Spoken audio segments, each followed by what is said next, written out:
Og i dag er jeg taget ud til et af mine absolut yndlingssteder i mit hut. Jeg har taget min hunde med, og sidder bare lige her og balancerer lidt. Jeg vil fortælle lidt om den feminine energi i dag. Jeg har før fortalt om den maskuline energi, og i den feminine energi, der er det der, vores passion ligger, og vores energi, eller vores sjæl og vores power. Den er placeret i vores venstre side, og det er her, du mærker, hvad der virkelig er sandt for dig. Hvad der virkelig betyder noget for dig. Og når hun er balanceret, så ved du lige præcis, hvad det er, du skal. Og hvad det er, du vil. Og hvor du skal ende henne. Eller i hvert fald, hvad din næste skridt skal være. Det er din intuition. Det er din indre visdom. Og er hun balanceret, så er vi ekstremt powerfulde. Hvis hun er ubalanceret, så har vi sådan virkelig svært ved at udleve det. Vi bliver sådan helt apatiske nærmest, eller sådan passive. Vi ved, hvad der er det rigtige for os, men vi ved ikke, hvordan vi skal komme derhen, eller hvordan vi skal udleve og gennemføre vores drømme.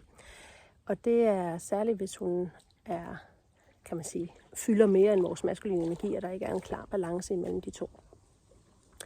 Nogle af de maskuline sorg, eller ikke maskuline, de feminine sorg, som vi kan møde, det er, at vi føler os som ofre. Vi føler os røvrendt. Vi er altid i konkurrence med andre. Vi føler ikke, vi kan gøre noget ved tingenes tilstand, og det er også altid os, det går ud over.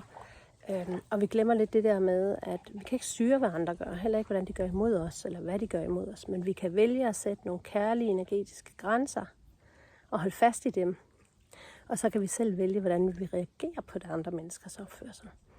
Og hvis vores feminine energi er ubalanceret, så har vi enormt svært ved at være i det felt. Og vi har meget svært ved ligesom at tage ansvar for vores egen reaktion. Det er også her, vi altid sammenligner os med andre og så videre. Der er mange måder at balancere vores feminine energi på. Det aller vigtigste, når vi taler feminin og maskulin energi, det er, at de kommer i balance med hinanden. Ligesom yin og yang. Fordi når vi har vi har healet vores feminine sorg, så kan vi mærke vores sandhed. Vi ved altid, hvad vej vi skal gå, eller vi ved i hvert fald, hvad vores næste skridt skal være, og hvad vores passion er. Og når så vores maskuline energi er balanceret med vores feminine energi, så kan vi også handle på det. Så kan vi rent faktisk udleve og eksekvere på vores drømme og vores passion.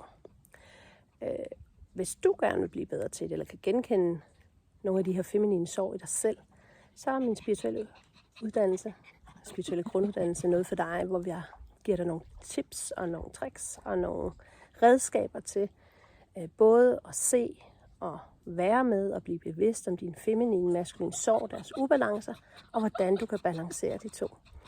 Og nu gider Mille ikke ligge her mere. Så hop ind på min hjemmeside, eller se på min YouTube-kanal, hvor jeg fortæller lidt mere om uddannelsen. Hej!